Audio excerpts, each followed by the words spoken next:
Module 4. Principles of Cooking. Cooking, traditionally viewed as an expression of culture and creativity, is deeply rooted in scientific principles. At its core, every culinary masterpiece we indulge in is a result of the application of heat and the transformation it induces in the ingredients. Baking a chocolate cake or frying a golden crispy fish fillet all hinge on the presence of some form of heat. Cooking, in scientific terms, is the transfer of energy from a heat source to the food, altering its very essence. This transformation can be seen in the changing structure, texture, flavor, aroma, and appearance of the ingredients. It could be the heat from a stovetop, an oven, or even a fryer. Beyond enhancing taste and aesthetics, cooking serves a critical function. It destroys potentially harmful microorganisms, making foods not just tastier but also safer to consume and easier to digest. Diving deeper into the science of it, the transfer of heat is fundamentally about energy exchange. As this energy interacts with the food, molecules undergo rapid vibration, expanding and colliding with each other. This movement and interaction are what we perceive as heat.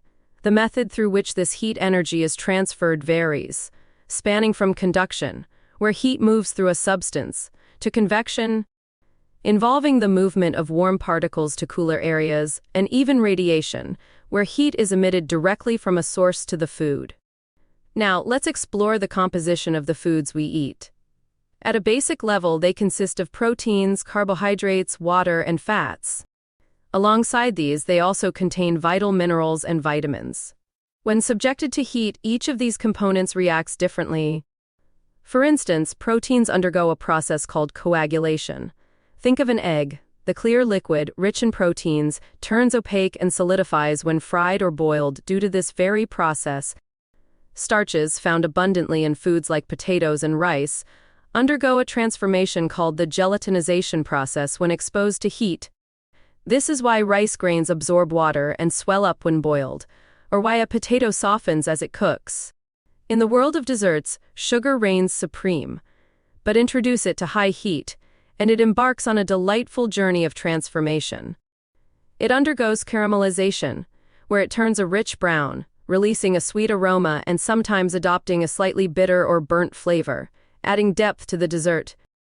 Expanding on the methods of cooking, let's delve into the differences in how heat is introduced to food. On one hand, we have dry heat methods, where the food is exposed to either air or fat. This could be through broiling, where food is exposed to direct heat from above, grilling, which involves heat from below, roasting and baking, which enclose the food in hot air, and pan frying or deep frying, where food is cooked by immersing in hot oil. On the other hand, we have the moist heat methods, which employ water or steam to cook. The essence of these methods lies in ensuring the food remains tender and retains moisture. Poaching gently cooks food in simmering liquid. Simmering involves cooking food in liquid at just below boiling point, and steaming cooks food by surrounding it with steam, preserving its nutrients and flavors. Cooking, while an art, is underpinned by a vast array of scientific principles. The application of heat, in its various forms, transforms our food in myriad ways, making it a delightful experience for our senses and a nourishing one for our bodies. As budding chefs or even just culinary enthusiasts, understanding the science behind cooking can elevate our dishes, making each meal not just a treat but a testament to the beautiful blend of art and science. Stocks and sauces. All right, budding chefs and food enthusiasts, let's chat about something that might not sound thrilling at first but is downright vital in the kitchen: stocks and sauces. Think of them as the bass guitar in a band. You might not always notice them, but boy, can you feel their absence. So, you've probably heard of stock but might be wondering, what's the big deal? Well, imagine you've roasted some chicken or veggies and you're left with all these flavorful bits at the bottom of the pan. That's gold right there when you simmer these with some water and a mix of veggies, usually our trusty trio of onions, carrots, and celery. You get stock. It's like capturing all that goodness in liquid form. And a quick pro tip: always simmer, don't boil. We want those flavors to mingle slowly, not get scared away. Now, there are a few stock variants. We've got the white and brown. They're like the vanilla and chocolate of stocks. Then there's the fish stock, which is, well, fishy, in a good way. And there's this fancy-sounding one called court bouillon. Sounds posh, right? It's a tad lighter and often used for poaching fish. Moving on to sauces. You know when you have that pasta or steak, and it's topped with that luscious, flavorful goodness. That's the sauce, my friends. It not only adds a burst of flavor but also brings everything together on the plate. And there are a zillion types, from the homely gravy to the fancy béarnaise. Now, making a sauce isn't just about tossing stuff in a pot. The key is getting the right thickness. Enter roux, pronounced roux. It's like the superhero sidekick for many sauces.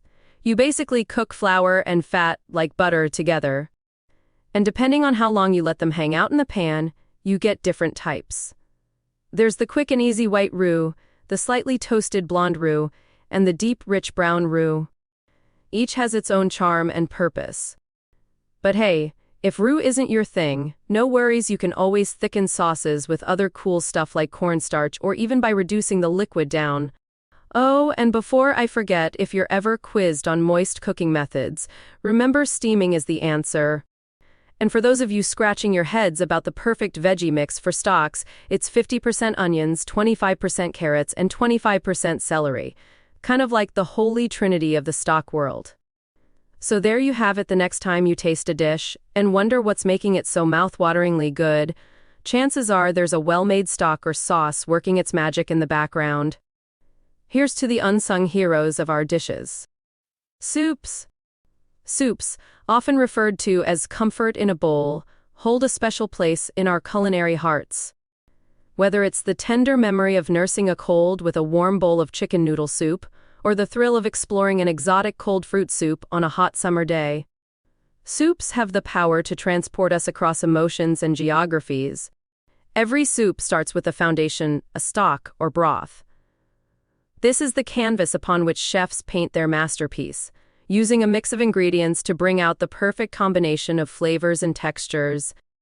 While some soups are clear and allow you to see right to the bottom of the bowl, others are thick, almost like a warm blanket, hiding the treasures within. Clear soups, like the evergreen chicken noodle or the beef stew, are generally broths that are transparent and have ingredients that are still distinct. One particularly refined example is consomme, which is not just any broth but one that has been clarified to perfection. When you sip on a consomme, you're enjoying a broth that has been carefully purified to achieve a pristine look and taste. But if clear soups are like a gentle stream, thick soups are the dense forests. You can't always identify individual ingredients at first glance, but every spoonful is a rich experience. These are the likes of cream of broccoli or other vegetable-based concoctions. But among thick soups, there are those with a unique identity, like bisques and chowders. While bisques are typically made from shellfish, chowders have a broader range, encompassing both the clarity of broths and the richness of thick soups. And then there are cold soups, which might seem like a paradox but are an absolute delight on a sweltering day. Vichyssoise, a chilled concoction of potatoes and leeks, is a prime example. Yet soups are not just about the texture or the temperature. They're also about the places they represent. The clam chowder stands as a proud symbol of New England, while a hearty bowl of gumbo takes you straight to the vibrant streets of Louisiana. No matter where you go, there's a soup waiting to tell you the story of its origin. For aspiring chefs, mastering soups is a rite of passage. It's not just about mixing ingredients, but about understanding the delicate balance of flavors, the importance of presentation, and the art of garnishing. A well-made soup, served at the right temperature, can elevate a dining experience. In our exploration, we've hinted at the different classifications of soups. So, when you think of consomme, remember that it stands out due to its clarity. It's a broth that has been refined and clarified. And if you ever find yourself pondering the difference between a puree soup and a cream soup, know that the puree version tends to have a thinner consistency.